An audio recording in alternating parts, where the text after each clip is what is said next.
Hello and welcome students, আশা করি তোমরা সকলেই খুব ভালো আছো। জ্ঞানজ্যোতি কোচিং সেন্টার পক্ষ থেকে তোমাদের সবাইকে আরো একবার স্বাগত। তো আমি মীরা ম্যাম, আমি আজকে তোমাদের সেমিস্টার থেকে দেখো বাংলা বিষয় থেকে অলংকারের আবার একটি নতুন পার্ট নিয়ে চলে এসেছি। আজকে যেই অলংকার নিয়ে আমি আলোচনা করব সেটা হচ্ছে দেখো অসঙ্গতি অলংকার। এই অসঙ্গতি অলংকারের সংজ্ঞা এবং এর উদাহরণ নিয়ে আমি আজকে তোমাদের সঙ্গে আলোচনা করব। আলোচনাটি শুরু করার পূর্বে তোমাদের ছোট্ট করে একটা ইনফরমেশন দিয়ে দিই। দেখো বোর্ডের কর্নারে তোমরা দুটো নাম্বার দেখতে পাচ্ছ। এটা হচ্ছে আমাদের জ্ঞানজ্যোতি কোচিং সেন্টারের অফিসিয়াল হেল্পলাইন নাম্বার। এখানে কিন্তু তোমাদের অনলাইনে ক্লাস করানো হয়, তার সঙ্গে তোমাদের নোটস দেওয়া হয়। তো তোমরা যারা যারা আমাদের সঙ্গে অনলাইন ক্লাসে যুক্ত হতে চাচ্ছ বা আমাদের থেকে নোটস পেতে চাচ্ছ, তারা এই উপরে দেওয়া নাম্বার দুটির সঙ্গে যোগাযোগ করে কিন্তু আমাদের সঙ্গে যুক্ত হয়ে যেতে পারবে। ঠিক আছে, তাহলে আমি আমার আলোচনাটি শুরু করছি। দেখো আজকে যেটা নিয়ে আলোচনা করব, প্রথমেই বললাম অসঙ্গতি অলংকার। এই অসঙ্গতি অলংকারটা যে আছে, এর সংজ্ঞাটা আমি এখানে লিখে দিয়েছি, সংজ্ঞার উদাহরণটা।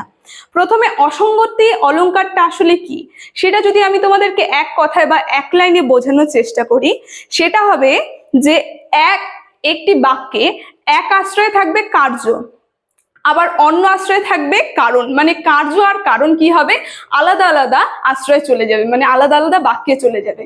তো সেটা চলে যায় এই অসঙ্গতি অলংকারের মধ্যে, মানে কারণ আর কার্য ভিন্ন ভিন্ন ভাবে বসে। ঠিক আছে, তো দেখো সংজ্ঞাটা আমি বলে দিয়েছি। এখানে সংজ্ঞাটায় তোমরা যেটা লিখবে, বলেছি সংজ্ঞার মধ্যে যে কার্য এবং কারণ আলাদা আলাদা থাকলে, অর্থাৎ এক আশ্রয়ে কার্য এবং অন্য আশ্রয়ে যদি কারণ থাকে, তাহলে সেটা চলে যায় অসঙ্গতি অলংকারের মধ্যে। একেই বলা হয় অসঙ্গতি অলংকার। ঠিক আছে, এর উদাহরণটা আমি বলে দিই। দেখো উদাহরণটা আমি এখানে লিখেছি, উদাহরণটা যদি বলি আরো ভালো বুঝতে পারবে। সেটা হচ্ছে দেখো এখানে বলেছে যে কাঙাল তুমি দাদা ঠাকুর, তাই কি কাঙাল মোরা, আগুন তোমার কপালে তাই কি মোদের কপাল পোড়া। এ দেখো প্রথম যে বাক্যটাতে বলেছে কাঙাল তুমি দাদা ঠাকুর, তাই কি কাঙাল মোরা, এখানে কিন্তু একটা সম্পূর্ণ ভিন্ন বাক্য। এখানে কাঙাল বলতে গরিব বোঝাচ্ছে নিজেদেরকে, যে আমরা, তুমি গরিব বলে কি আমরাও গরিব হচ্ছি। কিন্তু পরের বাক্যতে ভিন্ন ধরনের কিন্তু কারণ হয়ে যাচ্ছে, কার্য আলাদা হয়ে যাচ্ছে। দেখো পরের লাইনে বলেছে আগুন তোমার কপালে তাই কি মোদের কপাল পোড়া।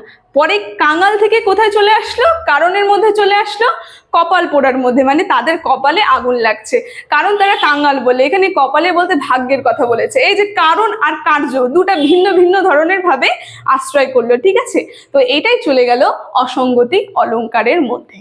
তো আজকের অসঙ্গতি অলংকারের আলোচনাটা আমার এতটুকুনি ছিল। আশা করি তোমরা বুঝতে পেরেছো। ভিডিওটি যদি তোমাদের ভালো লেগে থাকে, অবশ্যই like, comment, share and subscribe করে দেবে। Thank you.